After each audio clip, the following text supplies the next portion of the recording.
Are we actually ready to take on an entire hay season by ourselves for the first time?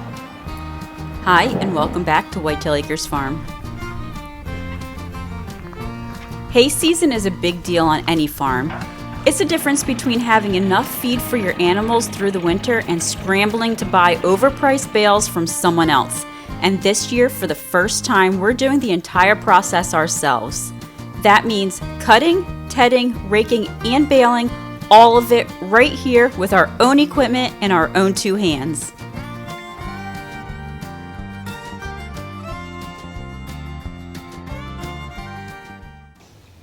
We've got 27 acres of hay fields and a whole lineup of equipment that's been sitting in our barn since last fall. So today I'm walking you through exactly what we're doing to get ready for hay season, what we're checking, what's working, what's not, and one thing that's making this whole process a little bit more expensive than it should be. Our first stop was the hay barn, where our discbine has been parked since last season. For anyone not familiar, a discbine or disc mower conditioner is the piece of equipment that cuts the hay. It's the first step in the whole process. Rotary discs with sharp blades spin at a very high speed to cut the grass, and the rubber rollers crimp and condition the stems so they dry faster. If this machine isn't ready, nothing else matters. We dug it out of the barn and took it off the trailer it was sitting on. Dust and cobwebs from sitting all winter, nothing unexpected, but you can't skip this step. Then came the grease gun. Every fitting on this machine got fresh grease. The pivot points, the cutter bars, the roller bearings.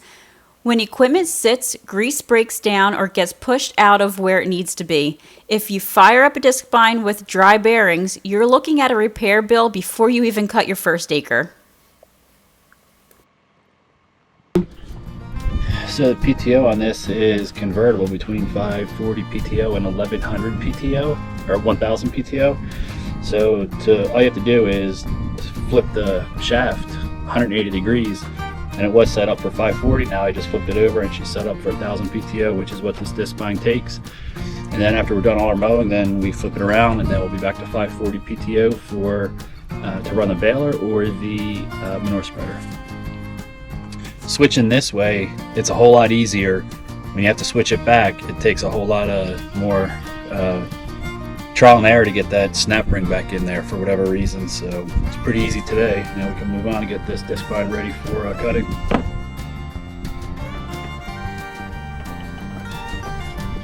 Pretty cool, huh? It is.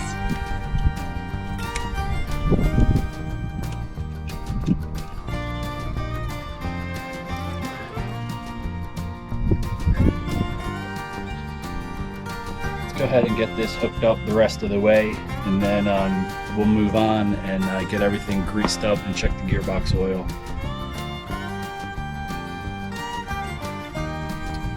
Looks like our hydraulic fluid overflow tank is just about full, so we'll go ahead and empty that now while we're here at the shop.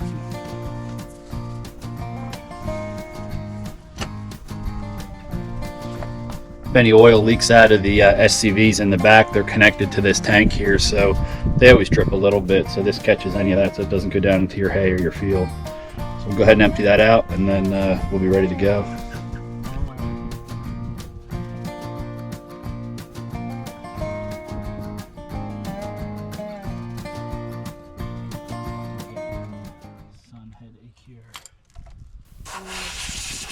We oiled up all of the cutter head gearboxes one at a time. This took a little while to do, but it's a step that we couldn't afford to miss.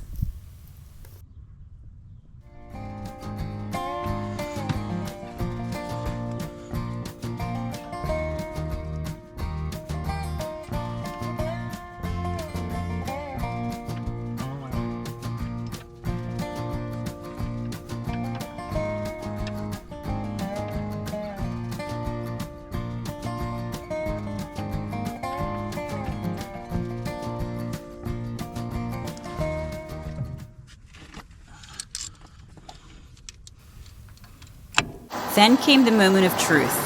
We turned it on and let it run. The sound, if you've ever run a discbine, You know the sound I'm talking about. That steady, even hum, no grinding, no wobbling, and no smoke. It looked good and sounded even better. One piece down, ready to go.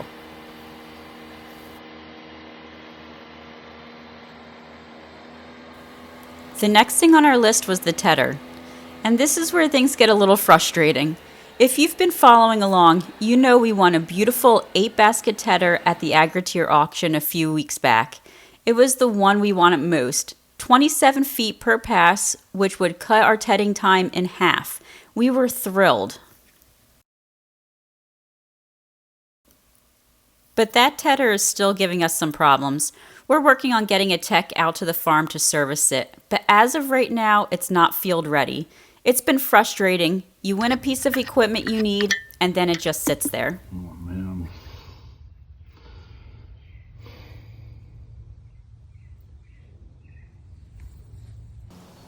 And here's the honest truth. Auctions are a risk. We talked about that back when we were bidding on this equipment. We went to the auction in person. We looked at the equipment. It looked great. The seller seemed solid, and we felt really good about it. But you never really know the true condition of equipment or anything that you get for that matter until you bring it back home and you really start diving in, get it running, and go to try to use it. And that's just unfortunately the reality of buying farm equipment at an auction.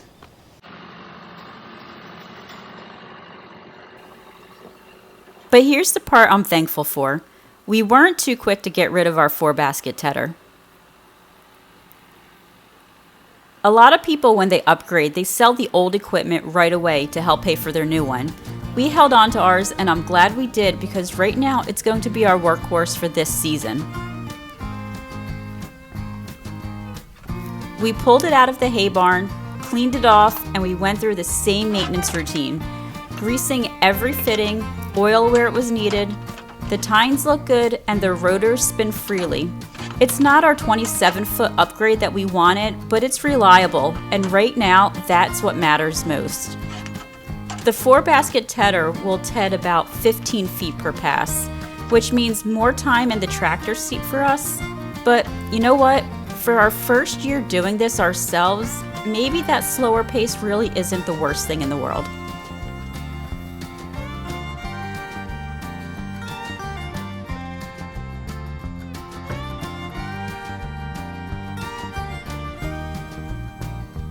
And then we pulled out the rake. The rake doesn't get as much attention as the discbine or the baler, but it's just as important. After the hay is cut and tedded and dried, the rake gathers it into windrows, which are neat rows that the baler can pick up very easily and cleanly. We got it staged and ready to go, and at this point, walking past the barn and seeing the discbine, the tedder, and the rake all lined up, it starts to feel real. We're actually ready to do this. Now, before I get to the last piece of the puzzle, which is honestly the more frustrating part, if you're enjoying coming along on these farm adventures, hit that subscribe button. We're posting 3 times a week now, and there's always something going on, and hay season is just getting started. Every piece of equipment we just prepped runs behind one thing, our tractor. And a tractor doesn't run without fuel. We have a 500-gallon on-site diesel tank, our own fuel station, which, when it's full, makes hay season a breeze. Pull up, fill up, get back to work. No trips to the gas station or stopping mid-afternoon just because you ran out. Everything is there for us. But here's where reality hits. Diesel prices have been so high, I mean really high, and filling a 500-gallon tank all at once is a serious expense. We haven't been able to do it yet. So hopefully for the last time this season, we made a run to the gas station, filled up our containers, and then used those to fill up the tractor.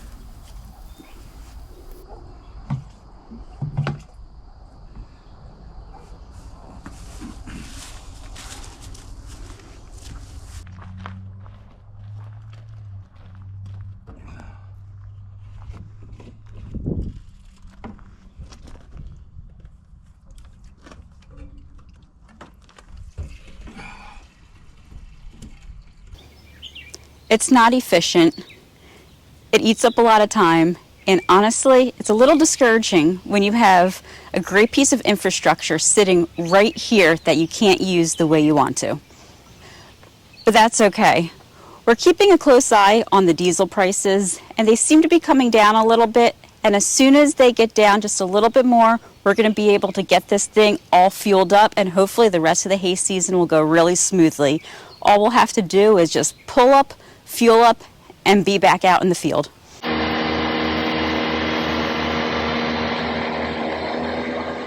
So where does this leave us? The discbine is greased, oiled, and running smoothly. The 4-basket tedder is clean and ready to go and stepping up while we wait on the 8-basket tedder to get sorted out. The rake is staged, the tractor is fueled, and the last thing we need to do is work on our baler, which we will be doing probably tomorrow. So far the process has been nice and smooth.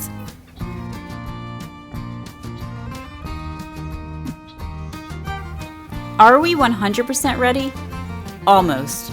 There are still a few things to dial in, and that 8-basket tedder situation, that still stings a little bit. But all in all, it was a productive and successful few days of getting prepped on what's going to be a very big milestone on this farm. Our hay season done entirely by us.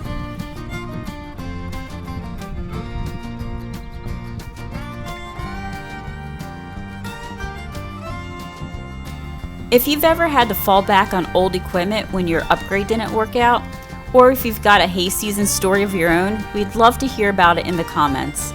Don't forget to subscribe to our channel for more hay season activity along with all of our other farm adventures. Thank you so much for watching, and we'll see you on the next one.